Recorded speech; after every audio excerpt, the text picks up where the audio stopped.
Good morning, YouTube. Home Theater Joe here. Hey, I really wanted to do this last night, um, but I didn't get home till 8 p.m. And I really need to just kind of practice this live format thing. So sorry there wasn't much notification, if any.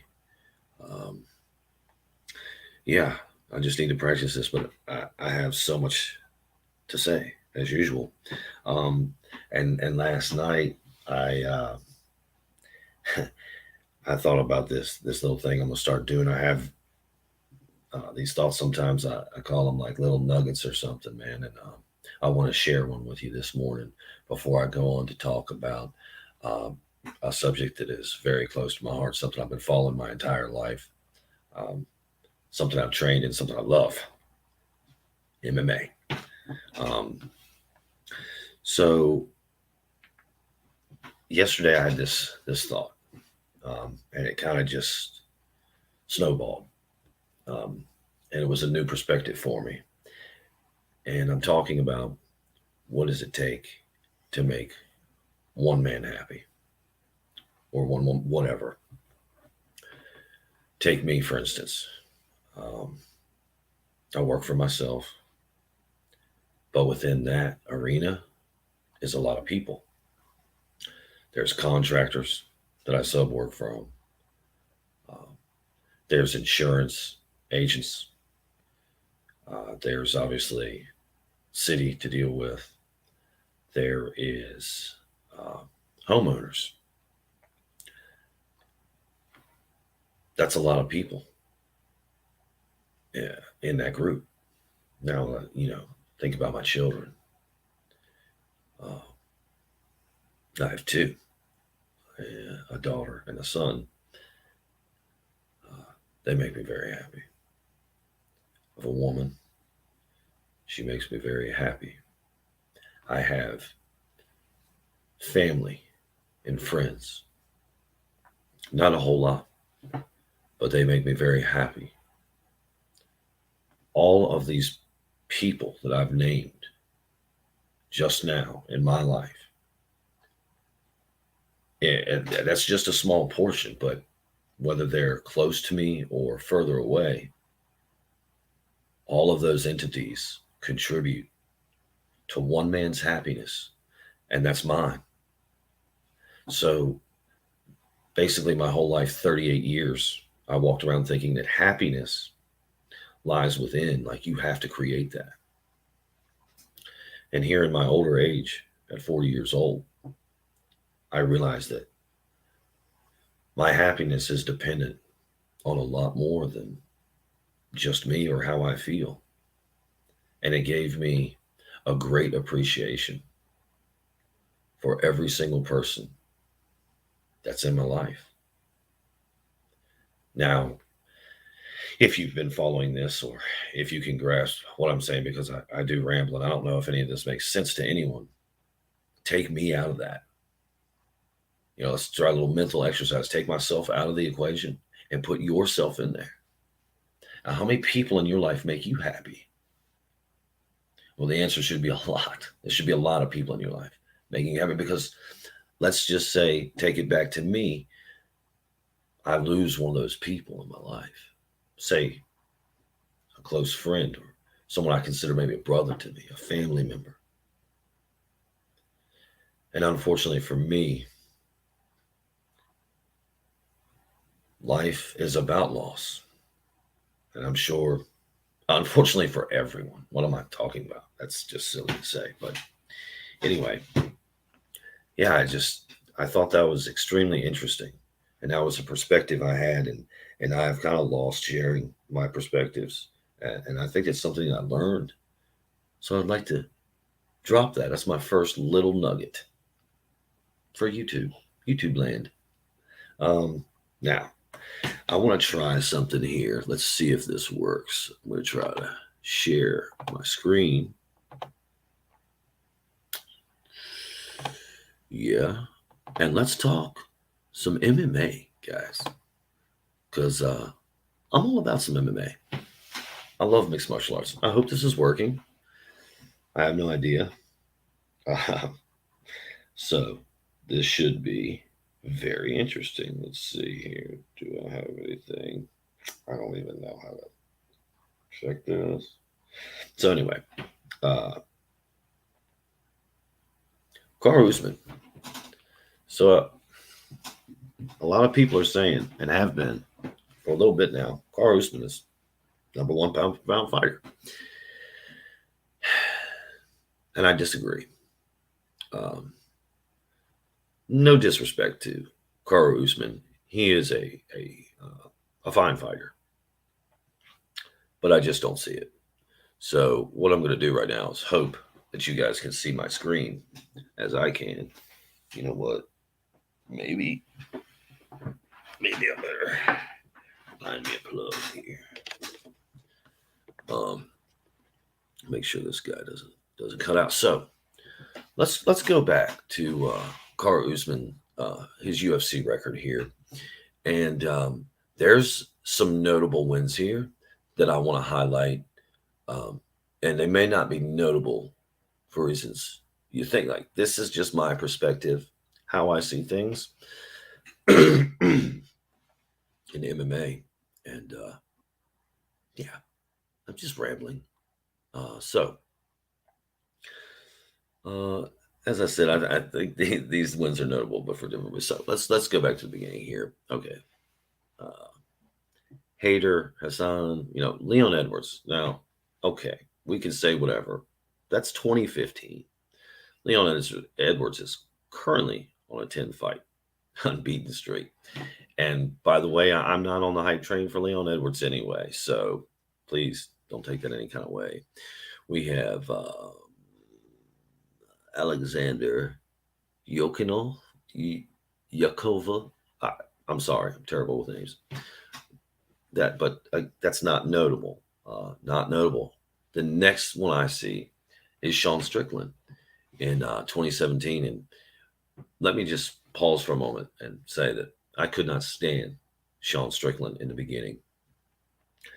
Then a video dropped of him sparring where the guy Orlando cut the hard arm, and it was kind of like it was potentially a very dangerous move in sparring. And having watched the video several times and knowing the credentials of Orlando, I believe his name's Orlando, black belt BJJ, multiple time champion in BJJ competition, he knew full good well what he was doing. So that was the first moment that I kind of sided with Sean Strickland because I didn't like his attitude or what he was about. And now all I can say about Sean Strickland is he is a savage. Like what he says or not, can't keep my eyeballs off of him. His pressure, the way he fights, he's a caveman, a savage. It's incredible. But Kamru Usman has a win over him. So that's 2017. Good for him. Good for him. I'm going to skip guess a couple of these. Damian Maia, let's be honest, even in 2018, I'm not sure that that's a great win. It's a win over a legend. But we say all the time MMA styles make matchups, and that was a terrible matchup stylistically for Damian Maia. Rafael dos Anjos, now in 2018, I think that's a good win. I'm going to give that to him. The Tyron Woodley fight. But let me back up. Rafael dos Anjos is not a 170 fighter. He's not a welterweight fighter. He's just not big enough for the division. Having said that, that's still a good win by Carl. I think Rafael, especially in where are we at? 2018. That's a good win. The Tyron Woodley fight. I can't explain it. I don't understand it. I don't know what was going through Tyron, or I think that's the way. I don't want to be disrespectful to anybody. T Wood. I don't understand that fight. I don't know what happened, but it was one of the Actually, now that I think about it, you had 2 title fights, maybe even 3 with T. Wood that were just not fun to watch. But that fight was not fun to watch. I don't view it as a great win. Kamru Usman didn't do much for me in that. Now, his next fight in 2019 in December is the Colby Covington fight. I myself think that happens to be a controversial fight. I also believe that the first meeting between Conor McGregor and Dustin Poirier at 145 pounds was a controversial fight, both the same for the same reason, amongst others. That would be hammer fist shots to the back of the head, clearly to the back of the head, and nothing done by the referee. So, broken jaw or not, I think I'm still unclear on that, even though Colby says that never happened. Okay. He did say it in the corner in between rounds. He said, I think I broke my jaw. So listen, who knows what happened there? I don't. That's a controversial win for me, however. I just don't like it. Now, this is the really notable stuff I want to get to. Because the Colby Covington 2019, the first meeting between those guys is going to be, I think, split depending on, excuse me, how you saw that fight or what camp you're in. I don't side with either fighter, but that's just how I saw that fight. But this one's very notable for me. Jorge Masvidal, excuse me, it's not. Let me back up. Jorge Masvidal, I remember this fight now, 2020, July 11th. Short camp. And you know what? Good win from Kamru Usman. Like, that's exactly what you were supposed to do. Jorge Masvidal's riding this kind of wave. I don't know what else to say about it, but kind of celebrity, kind of doing well. Good win. All right, let's go Gilbert Burns, man. This is the first really, really red herring case or something. I don't know. This one just sticks out to me really bad. That Gilbert Burns fight on February 13th, he was all but finished. He got nailed with a right hand. It was either straight right or I don't remember. Put him right on his butt. And Gilbert Burns, rookie mistake. Even if he's not a rookie, but you get what I'm saying here. He went for the finish. He gassed himself out. Think Shane Carwin, Brock Lesnar, which, by the way, that fight should have been stopped, but that's not the point. He gassed himself out. Gray Maynard and Frankie Edgar gassed himself out. So this happens quite a bit. When some fighters smell the finish, they go for it. And good for Kamru Usman to be able to withstand that. But the fact that Gilbert Burns was able to hurt him so well on the feet, put him down like that, that's a big, big warning sign, I think. So let's move on, because Usman does regain his composure and wins that fight in the second round to a gassed out Gilbert Burns. Let's move on. A second Jorge Masvidal fight. Now, this is the one that a lot of people point to. Oh, look how good his striking's gotten. Actually, they said that in the Burns fight. But all I saw in that fight was a jab, a good stiff jab. But just because you have a jab, one punch, whatever that punch is, does not mean your striking's very good. And your footwork is pathetic, or I'm sorry, your footwork was bad. So now we skip ahead here to April 24th, Jorge Masvidal. Second go around, and Jorge's, I'm going to get you this time. I've had a full camp. Well, we all know how that one ended. But here's what I see from that. Two things. Kamru Usman's fight IQ is revealed to me in that fight in being higher than I expected, than I had given him credit. His fight IQ is very high. So good on him. Two, had he missed that shot, had Jorge Masvidal not underestimated Usman's abilities, which quite frankly I was too in that fight, as far as the striking was concerned, if he was able to get out of the way or didn't fall for the feint, didn't go for the low block, Usman would have been out of such terrible position. It would have just been, and here's what we know about Masvidal: he's a finisher. So if you can imagine a bull trying to hit a matador, and the matador just stepping to the side, and he's out of the way, Masvidal misread that. But that's why we have to go back to Usman's fight IQ. He set it up. He did a good job. And even, I believe, Usman has been very vocal about this. He put everything he had into that, or he wasn't, blah, blah, blah. You can see the extreme reach. When you go back and look at that, the extreme reach, he was, even though he connected with that shot, he was so, in my opinion, technically, it was not good. He was just too much, too stretched out. Had he missed that shot, I've been in big trouble. So for me, while that's a good win, it shows fight IQ. It still showed me bad technique, and I just think you caught somebody sleeping, man. Like, that's it. So, but I'll give you that win too. Let's move to the second Colby Covington fight on November 6, 2021. I don't know really what to say about that fight, except that I feel like Kamru Usman won that fight. I feel like he won it by at least, 3 rounds to 2.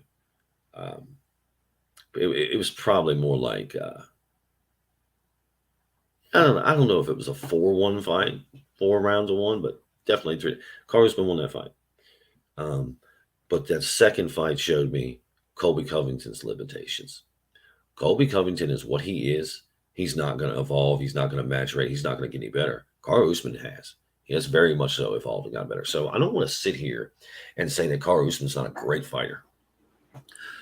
But I did read some stuff this morning about Kazmat. I don't know how to pronounce his name. Again, apologies, but some people talking about him in the comment sections and on MMA forums, and there's a lot of disagreement right now. That's why I bring up Kamru Usman this morning, because he's pound for pound, and I find it very funny, because for a long time I haven't thought this guy Hesmet, however you pronounce his name, I didn't buy the hype. I've watched a lot of training footage of his now. This guy is a machine. He's a monster, and the hype is real. So let me take a half a step back to take 2 steps forward. Colby Covington, he's just what he is. He's never going to evolve. I don't think we're even close to seeing the best. Hesmet. Is that how you say it? I don't know. His ceiling is so much greater than Colby Covington's, and in my opinion, Kamru Usman. So we're calling Kamru Usman the pound for pound best fighter on the planet right now, and at least 2 out of the last 3 fights were questionable. At the second fight with Masvidal, be it a win, and the fight with Gilbert Burns, be it a win. But for me, again, I don't want to sound any kind of way, but that's just kind of how I feel about it. I don't want to go on and on forever. It is just before 6 a.m. I have to go to work today, like I do most every day. But I just really, let me wrap a bow on this Kamru Usman thing. I don't believe he can be the pound for pound fighter in the world. If there's a guy in his division, no less, then I'm pretty sure is going to take him out. I don't see. May I regress just a little bit? Digress? I don't know. Kamru Usman comes out and says, I don't know, a couple months ago, whatever it was, 30 days ago, 45 days ago, I'd like to fight. Oh my gosh, I can't. His name is escaping me. Come on, y'all, the boxing champion. Let me get back over here real quick. Hey, good morning, CG, my man. Let me stop sharing this screen. We're talking about Kamru Usman. I cannot believe I cannot think of the boxer's name. at the champ. Wow, it's really escaping me. But Kamru Usman's calling him out like, "Hey, I'm the best in my sport. He's the best in his sport. Let's do." Uh, he would get Julio Cesar Chavez. He would get destroyed. Kamru Usman would die to that man in a boxing ring. It would not be good. It'd be terrible. It would be terrible. That's laughable. So let's just set that to the side. Getting a little big for his britches. But the final point has met Canelo. Thank you, fucking A. Thank you, Canelo. How could I forget that? That was a Salo Chevy. He doesn't even fight anymore, does he? Anyway, shows you how up I am on my boxing. But Canelo, yeah, that guy's something, man. Anyway, forget about Kamru Usman and Canelo. Canelo will destroy him. And Hazmat, I'm not sure how to say his name, but that dude's taking over that division, y'all. The hype is real, in my estimation. I mean, per usual, I could be wrong. So yeah. Anyway, that's really all I wanted to talk about this morning. I see my guy CG's in here now. So CG, man, what's on your mind, brother? You want to? I have a few more minutes. I do love to talk MMA, but we can get right back into the home tier. I have some good news. I did. Well, I'm sure you already know, but I did order the Gen 3 XPA 5, my friends. So we're going to be starting testing the MC1 here very soon, as well, I guess, as the Gen 3 XPA 5. So it's going to be very interesting, man. Yeah, always, CG, man, I always appreciate your support, dude. You've been a part of this community since the very beginning. And yeah, man. Yeah, hey, I know I'm an early riser, to be honest. And I need to practice this format. So I don't know how that whole screen sharing thing went, but I hope it went well. You know, because this is such an interesting format. And also, I wanted to drop this little nugget thing. So if you get a chance, man, hopefully this will. I don't even know how this stuff works, but hopefully this will post and you can get a chance to go see the little nuggets portion of the of the stream here. But I just think that this is while I got you here, dude. And I'm sorry, my brain might be firing on 7 out of 8 cylinders right now. I know you just woke up, but so this live format's very interesting. I think I just found out YouTube would let me do this, obviously because of the subscriber count and stuff. But I went over to Rumble just to look and see what that stuff's about, and I typed in like LG OLED or home cinema AV. There's nothing over there on Rumble, right? It's Caleb from Digital Trends or whatever. The good reviewer. He's over there. He's the only guy really I see doing home cinema on Rumble. And honestly, I don't know much about Rumble, but I see there does seem to be a certain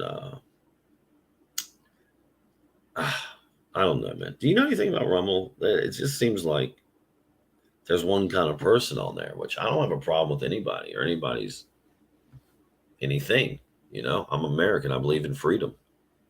But it does seem Rumble is some kind of it's like a video, like a YouTube service.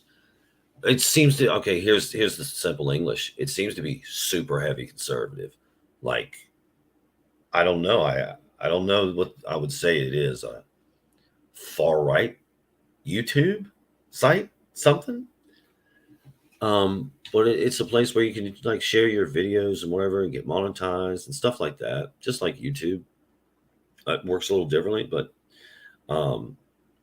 I've always loved YouTube. It's always been my favorite, video streaming service. I just have a lot of problems with YouTube right now, man. I mean, the censorship on YouTube is crazy. Yeah. Right. So, hey, I forgot, man.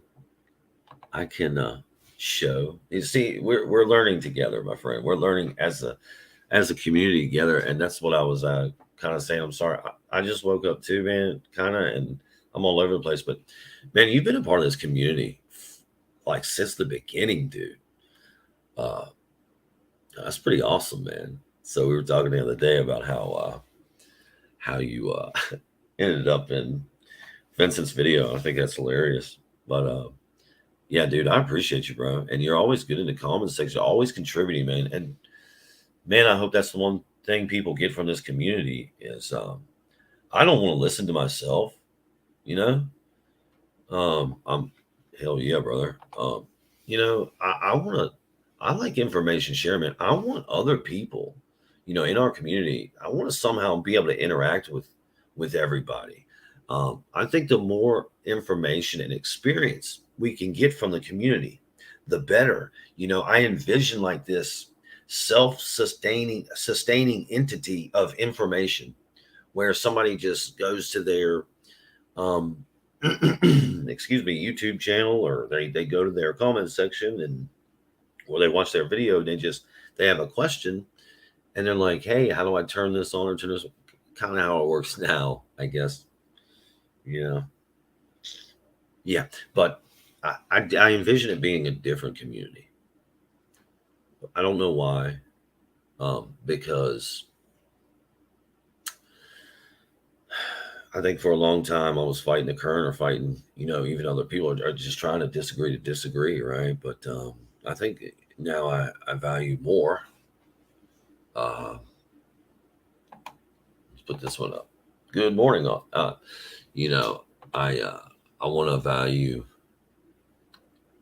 other. I just think the more opinions, the more experiences. Like I have my experiences with my home theater, but there's so many people out here on YouTube that watch YouTube that are in the comment section. All of it combined, they have their own experiences, and I believe that I hope they can contribute somehow, because I think I should make this clear, man. I don't consider myself a creator at all. I don't consider myself a YouTuber. No, man, I don't want to be. Um, but I'm very passionate about a couple of things like home AV and MMA and F&A, man. There's a couple of guys. Let me shout out real quick. There's a couple of YouTubers, man. K-Pace guy, dude, he's awesome in the home AV community, and he is so accessible to his community and willing to answer any question you have. I thought that was just so awesome the way he interacts with his community.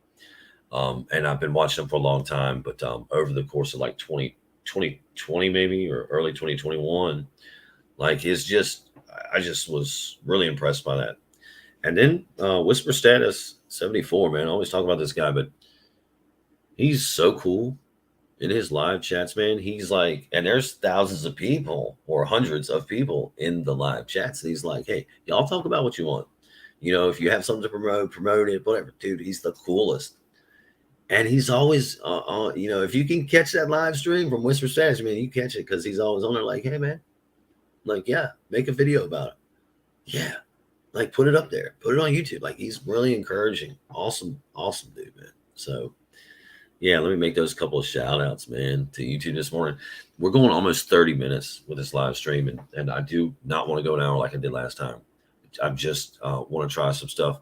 Hey, we got somebody else in here. There you go. Good morning from CG. Yeah, I don't want to go another 55 minutes like I did the other night. I think that's too long. But I did get out really what I wanted to say this morning, which was the little nugget piece, the little perspective I learned just yesterday. What it takes to make one man happy, or how many people does it take to make one man happy? One time I was working, well, I do work for myself, but I like to think the earlier the better, my man. So I try to get out of here as early as I can. So my children, they go to school. It's like a county over. So I have to drive them about 20, 25 minutes to school, come back home, get my work van, and then go to work. And just so happens the job I've been doing this week is, it's 30 minutes the opposite direction of where I live. So I'm finding myself spending at least an hour or so more in the van just to get to work. So yeah, let's talk about going to 205. Oh yeah, Usman. Yeah, I don't his manager has been really talking about that. Yes, that's a great question, CG. We gotta throw this up there. That's a great question, dude. And here's what I think the differentiation, the significance here is. So it's because I think that it's easy. If you just MMA is all about matchups, and if we look at styles make matchups, man, I would have to believe that Kamru Usman can hold down. Um, I'm sorry, did you say two? You mean 185, right? Shit, yeah, 205. What? Wait a minute. How could he do two? Do you mean 185, brother? I think you mean 185. So that would put him at yeah, 185. Him and Izzy. No, they're saying they want 205. So what I'm hearing, my friend, uh, yeah, you're saying him and Izzy. I do realize that, but brother, what I'm hearing is that his manager doesn't care. He thinks it'd be a great fight, and he wants it. Al Abdiz, I'm sorry, I can't really say his name either. He wants that fight. So, I don't know. I'm kind of lost on your 205 thing, to be honest with you. That's new information to me.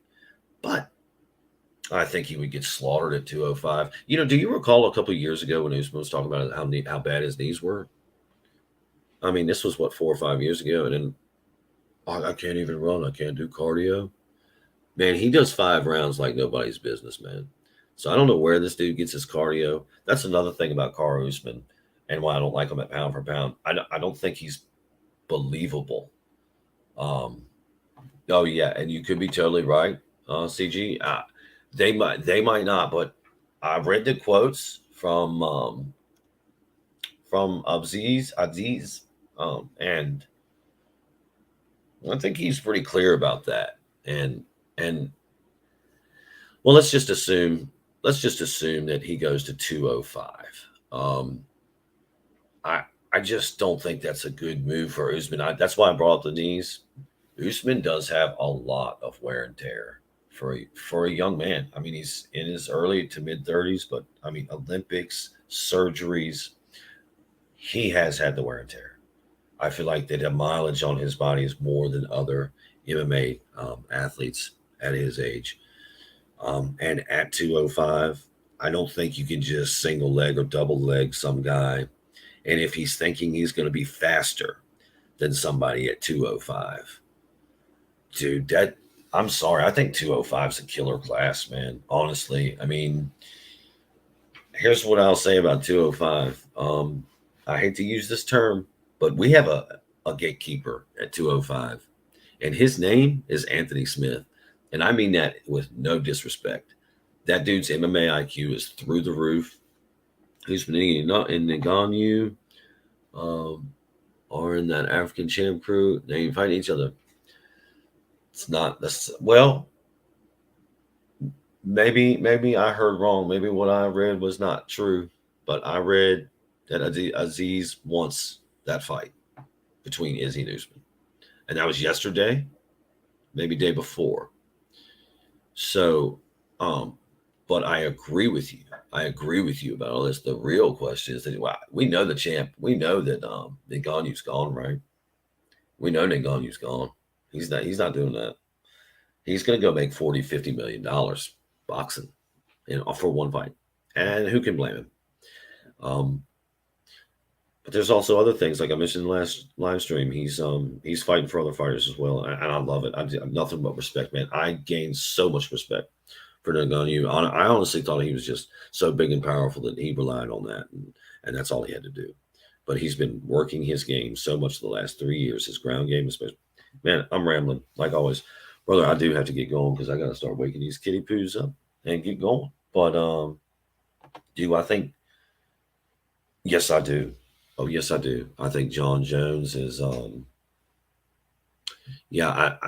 For the interim title, I hear DC's asking for Stipe Jones. Yeah, yeah, yeah. And a couple other people have said that as well. Uh, I don't know. Where's Cyril Gahn in that discussion? Because he was just interim champ. But I love Stipe Jones fight. I just think that I don't think anybody beats Jones. I don't like Jones. I'm not a fan of his. I followed him his entire career. I used to really like him. For obvious reasons, I don't at this point. But honestly, if I'm just with my analytical hat, um, looking with my brain and not my heart, I don't see anybody beating John Jones at heavyweight. Not even Ngannou. I'm sorry. It's just talk about fight IQ. John Jones has the highest fight IQ I've probably ever seen. George St. Pierre's way up there. Boss Rutan is way up there. Um, Suzuki Sakuraba, his fight IQ. Like there's some guys that have just crazy fight IQs. What do you say? No, no, yeah, yeah. I don't think anyone beats Jones, man. I just really don't. But I do want to say, um, yeah. See, here we go again, creeping up on the long live stream. Listen, I love it, guys. CG, thanks for being here with me, man. But I'm gonna go ahead. I gotta start my day now. But the live stream thing is fun, man. It's awesome. Um, I hope you have an awesome day, my friend. Um, I'm sure we'll catch up very soon. And yeah, dude, I'm loving the YouTube live stream thing. So yeah, I guess this is it. And yeah, can wrap it up now. As always, thank you for listening. Be good. Be safe. Boom.